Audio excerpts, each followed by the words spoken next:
What would you do if the place you poured your heart into was threatened by the very people you called neighbors?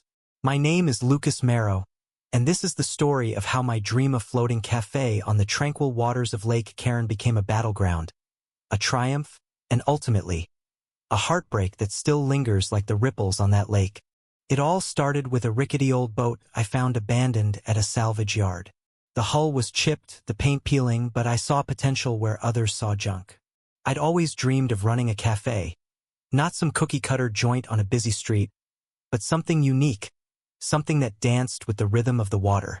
After months of sweat, savings, and sleepless nights, I transformed that boat into the Drifting Brew, a cozy floating cafe docked on Lake Karen.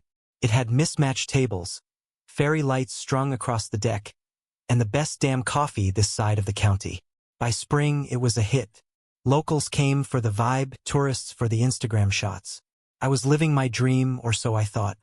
The trouble began with the Lake Karen Homeowners Association. The HOA, led by Karen Whitlock, a woman with a perm as tight as her grip on the neighborhood's rules, was a force of nature. Karen didn't like my cafe from the start. "It's an eyesore," she'd say, her voice dripping with disdain. "Boats are for fishing, not serving lattes." I tried to reason with her, explaining that I had all the permits, that the cafe brought business to the lakefront. But Karen didn't care about reason. She cared about control. One sunny afternoon, as I was serving a group of kayakers, 2 police officers strolled up to the dock.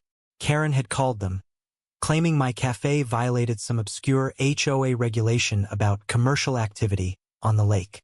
The officers were apologetic, but they issued a citation anyway. I spent the next week buried in paperwork, proving my permits were airtight. The citation was dropped, but Karen wasn't done. She rallied the HOA, and soon, I was getting daily complaints. The cafe was too loud, the lights too bright, the customers too rowdy.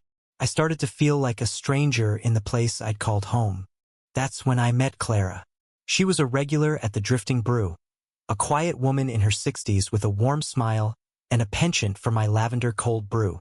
Clara had lived on Lake Karen for decades, and she knew the HOA's tricks better than anyone.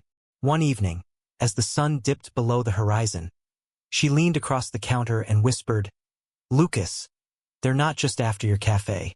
They're after the dock." I froze.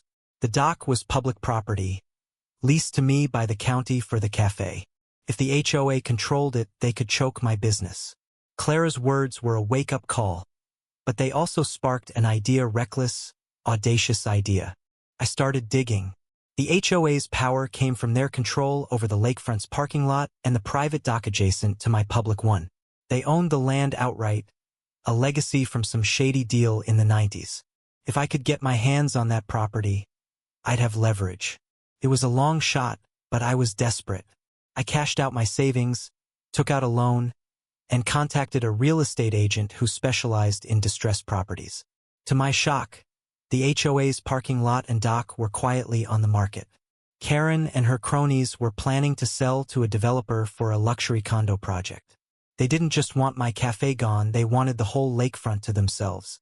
I worked in secret, pooling every resource I had. Clara helped, too, connecting me with old-timers who were fed up with the HOA's tyranny.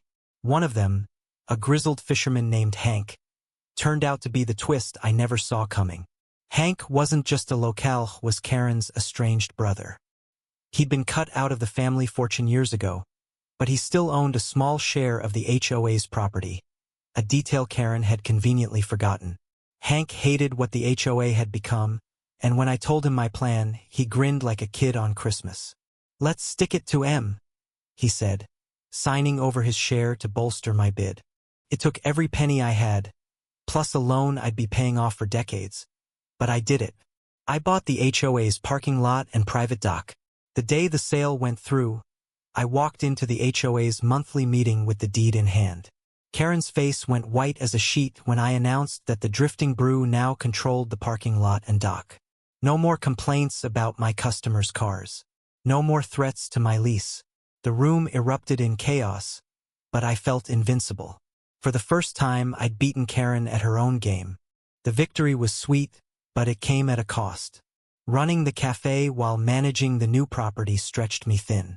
I was working 18-hour days, and the stress started to show. Customers noticed my tired eyes, my forced smiles. Even Clara, ever supportive, began to worry. "You're burning out, Lucas," she said one night. "This fight's eating you alive." I brushed her off.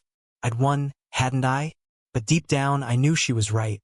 The cafe, once my sanctuary, felt like a battlefield. Then came the fire. It was a crisp autumn night, the kind where the air smells like leaves and possibility. I was locking up when I saw the glow. Flames licked the side of the drifting brew, devouring the wooden deck I'd sanded by hand.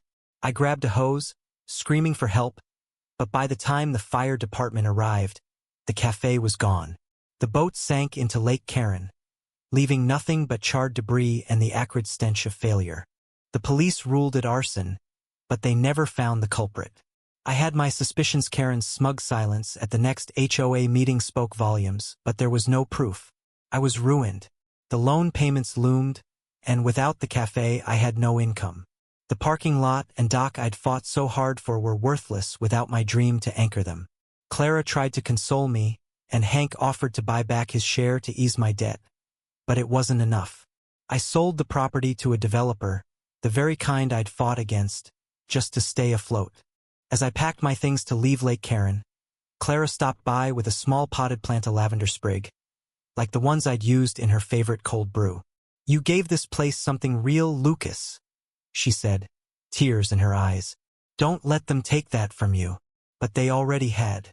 I'd won the battle, but the war had cost me everything.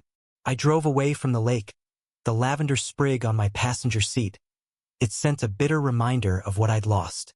Looking back, I wonder if I'd do it all again. The fight, the victory, the low sit shaped me, broke me, and left me with a truth I can't shake. Sometimes the things we fight for most are the things that destroy us. Karen and her HOA may have lost their precious parking lot, but I lost my heart. The lake sparkles the same as it always did, indifferent to my story, carrying on as if the drifting brew never existed. ND.